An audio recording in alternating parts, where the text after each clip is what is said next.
Tehran में प्रदर्शनकारियों के इकट्ठा होने से हवा में एक स्पष्ट तनाव भर जाता है। उनके नारे सड़कों पर गूंजते हैं। एक प्रेस कॉन्फ्रेंस में ईरान के राष्ट्रपति राष्ट्र को संबोधित करने के लिए मंच पर आते हैं। राष्ट्रपति का चेहरा सख्त हो जाता है क्योंकि वह घोषणा करते हैं, इजराइल ने हमारे जनरल को मार डाला है, अब हम चुप नहीं रहेंगे। चेहरों का सागर राष्ट्रपति की ओर मुड़ता है। उनके भाव क्रोध और प्रत्याशा का मिश्रण है। भीड़ के नारे तेज होते जाते हैं। उनकी सामूहिक आवाज विरोध की गड़गड़ाहट है। राष्ट्रपति दृढ़ता से खड़े हैं। उनके शब्द तेहरान में भावना और संकल्प की आग भड़का रहे हैं। मंद रोशनी वाले स्थिति कक्ष में राष्ट्रपति एलेन मॉर्गन अपने सलाहकारों के साथ बैठक करती हैं। उनकी चिंतित चेहरों पर छायाएं नाच रही हैं। तत्काल चर्चाओं का भार हवा में भर जाता है।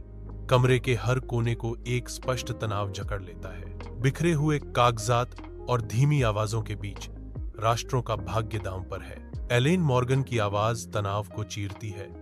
अनिश्चितता के सागर में संकल्प का एक प्रतीक, हमें इजराइल का समर्थन करना चाहिए, वह घोषणा करती है। उसके शब्द शांत कमरे में गूंजते हैं, लेकिन हमें यह भी सुनिश्चित करना चाहिए कि यह युद्ध आगे न बढ़े। सलाहकार ध्यान से सुनते हैं।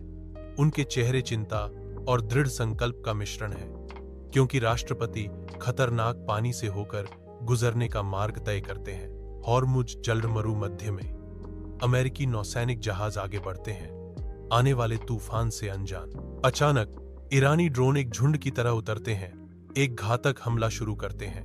अमेरिकी जहाजों ने जवाबी कार्रवाई की, जिससे बचाव की आग का भयंकर हमला हुआ। आग के बवंडर में युद्ध छिड़ जाता है, क्योंकि आकाश और समुद्र अराजकता में अविभाज्य हो जाते हैं। विनाशकारी संघर्ष के बीच एक आवाज गंभीर संकल्प के साथ गूंजती है। यह एक चेतावनी है, हम वैश्विक अर्थव्यवस्था को बंधक बनने की अनुमति नहीं देंगे। युद्ध जारी है, शक्ति की एक स्पष्ट घोषणा और नियंत्रण के लिए एक हताश लड़ाई।